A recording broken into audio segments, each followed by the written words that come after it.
எல்லாருக்கும் வணக்கம்.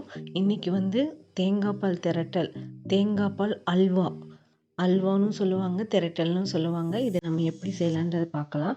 நான் இந்த மாதிரி தேங்காய் வந்து துருவி எடுத்து வச்சிருக்கேன். அது கூட வந்து அரை மூடி தேங்காய் நான் எடுத்திருக்கேன். அது கூட வந்து நாட்டு சர்க்கரை ஆட் பண்ணிக்கலாம். தேவையான அளவு நம்ம இனிப்புக்கு தகுந்த மாதிரி நாட்டு சர்க்கரை ஆட் பண்ணிக்கலாம். நாட்டு சர்க்கரை கொஞ்சம் நம்ம இனிப்புக்கு தேவையான அளவுக்கு ஆட் பண்ணிட்டு, இது கூடவே வந்து நான் வந்து ஒரு 2 ஸ்பூன் அளவுக்கு வந்து அரிசி மாவு எடுத்துக்கிறேன்.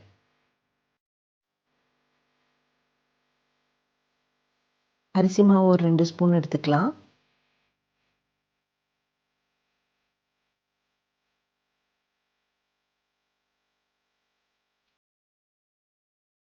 தேங்காவும் நான் வந்து அரிசி மாவும் அதுக்கப்புறம் நாட்டு சர்க்கரையும் 3 எடுத்துட்டு மிக்சியில் அடித்து எடுத்துக்கலாம்.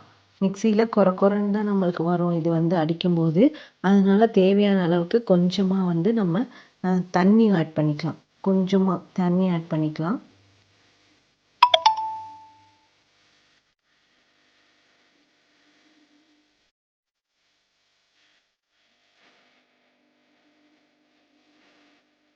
தண்ணி ஆட் பண்ணி அரைச்சி எடுத்துகிட்டு வந்தாச்சு. அப்போ இந்த அளவுக்கு தான் இருக்கும்.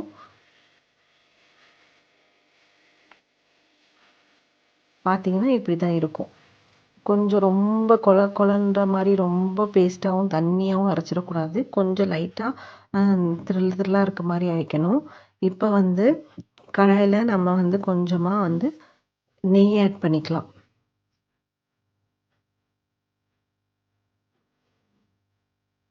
சூடானோடனே நெய் ஆட் பண்ணுறேன்.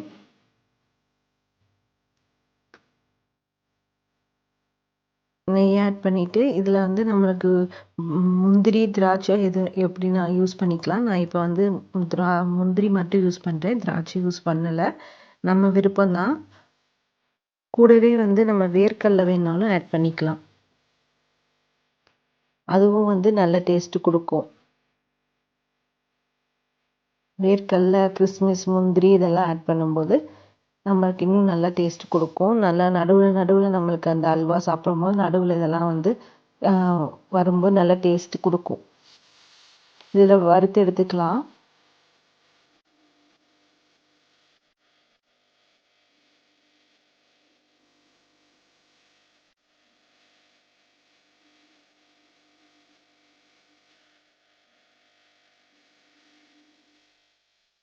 வறுத்து எடுத்துட்டு அதே நெய்யில் இப்போ நம்ம அரைச்சி எடுத்து வச்சிருக்க அந்த தேங்காவும் நாட்டு சக்கரை அந்த விழுதையும் சேர்த்துக்கலாம்.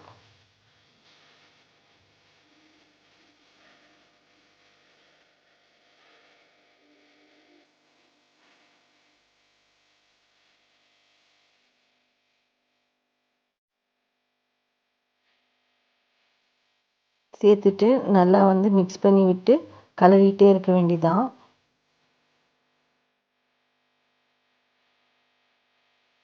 அரை மூடி தேங்காய் எடுத்திங்கன்னா இந்த அளவுக்கு நம்மளுக்கு வரும். மீடியமான சைஸ் தேங்காவில் அரை மூடி தேங்காய் நான் எடுத்திருக்கேன்.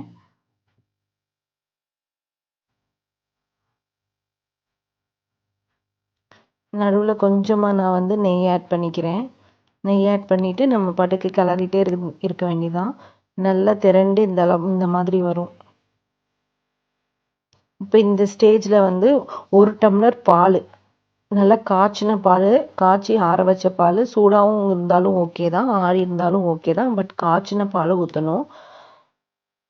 ஊற்றிட்டு இதையும் நல்லா கிளறிட்டே இருக்க வேண்டியதான்.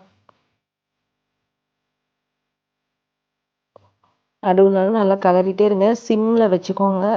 ஸ்டவ் வந்து சிம்மில் தான் வைக்கணும், இல்லைன்னா அடி பிடிச்சிரும். பால் ஆட் பண்ணதுக்கப்புறம் ஒரு 5 மினிட்ஸில் 5 to 10 மினிட்ஸ் தான் நமக்கு அது வரைக்கும் கலரி விட்டாலே போதும்.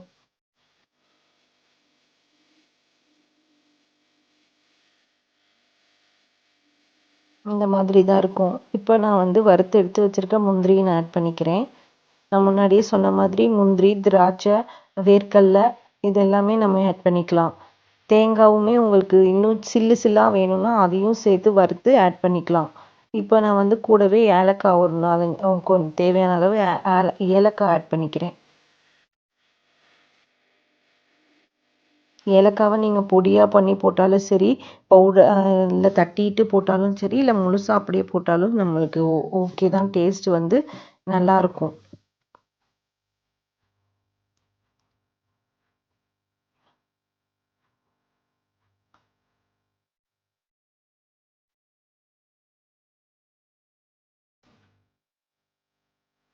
கடைசியாக கொஞ்சமாக வந்து நான் நெய் ஆட் பண்ணியிருக்கேன். இது வந்து தேங்காய் பால் திரட்டைன்னு சொல்லுவாங்க, தேங்காய் பால் அல்வான்னு சொல்லுவாங்க. இதை அப்படியே எடுத்து நீ சர்வ் பண்ண வேண்டியது தான். ஒரு லைட்டாக மட்டும் மிக்ஸ் பண்ணியிருக்கேன்.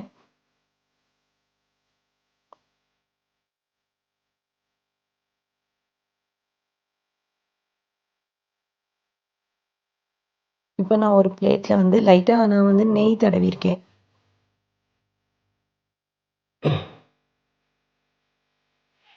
பிளேட்டில் நெய் தடவிட்டு அதில் எடுத்து சர்வ் பண்ணிக்கலாம்.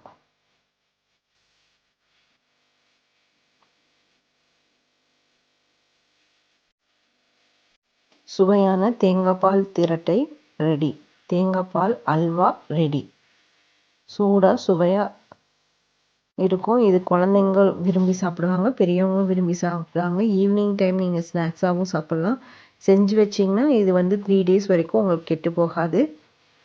ஃப்ரிட்ஜில் வச்சுக்கணும். வேணுங்கிறப்ப எடுத்து அப்படியே சாப்பிட்னாலும் சாப்பிட்டுக்கலாம், இல்லை சூடு பண்ணி சாப்பிட்னாலும் சாப்பிட்டுக்கலாம். தேங்க்ஸ் ஃபார் வாட்சிங். பாய் பாய்.